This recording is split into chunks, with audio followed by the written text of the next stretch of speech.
नमस्कार, मैं सुजाता आपका स्वागत करती हूँ मेरे YouTube चैनल पर। आज हम बात करेंगे एक ऐसी जगह की जिसे सुनकर आपके रोंगटे खड़े हो जाएंगे, जहाँ जहाज, विमान और इंसान अचानक नहीं ट्रैक पर रहे। वो है बर्म्यूडा ट्रायंगल। सबसे पहले ये समझ लेते हैं कि बर्म्यूडा ट्रायंगल वास्तव में कहाँ है।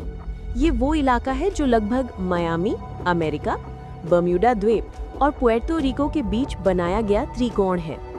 1960s के दशक में इसे प्रसिद्धि तब मिली जब इस क्षेत्र में होने वाली अजीब गायब घटनाओं का जिक्र अखबारों और किताबों में होने लगा। लेकिन इस कहानी की शुरुआत बहुत पहले होती है।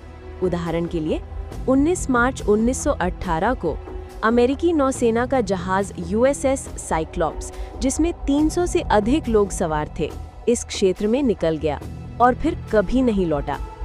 इसी तरह 30 जनवरी 1948 को विमान एवरो ट्यूडर 4 स्टार टाइगर और 17 जनवरी 1949 को एवरो ट्यूडर 4B स्टार एरियल गायब हुए। ये घटनाएं लोगों में डर और उत्सुकता दोनों जगाती थी।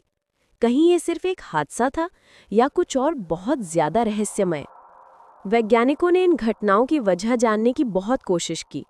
कुछ मुख्य कारण हैं: अचानक तूफान और असमय मौसम की स्थिति, समुद्र के नीचे अचानक बनने वाली बहुत बड़ी लहरें यानी कि रोग वेव्स, इस क्षेत्र में मैग्नेटिक अनोमली यानी चुंबकीय विचलन होने की संभावना, इंसानी गलती, नेविगेशनरी त्रुटि, कम तैयारी या खराब उपकरण।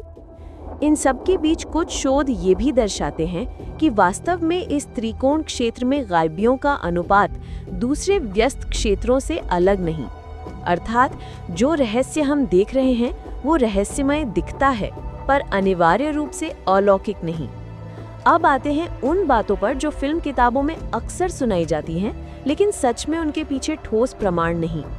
एलियंस का आना जाना, टाइम लूप या डायमेंशनल वॉर्ट्स, समुद्र में रहस्यमयी ऊर्जा क्रिस्टल्स, इनमें से एक भी अभी तक वैज्ञानिक तौर पर स्वीकृत नहीं हुआ है। जबकि US कोस्ट गार्ड और अन्य प्रतिष्ठित एजेंसियों का कहना है कि इस इलाके के गायबियों की दर अन्य समुद्री वायुमार्गों जितनी ही है। आज ये इलाका ट्रैवल और वाणिज्य के लिए खुला हुआ है। आधुनिक राडार, सफर की बेहतर योजना, मौसम मॉनिटरिंग और तकनीक के चलते बहुत सी घटनाओं से पहले ही चेतावनी मिल जाती है। लेकिन यही बात हमें याद दिलाती है कि प्रकृति के सामने इंसान कितना छोटा है और रहस्यों को जानने का जुनून ही हमें आगे बढ़ाता है। तो अगली बार जब आप समुद्र की तरफ आंखें उठाएं, याद रखिएगा कि उस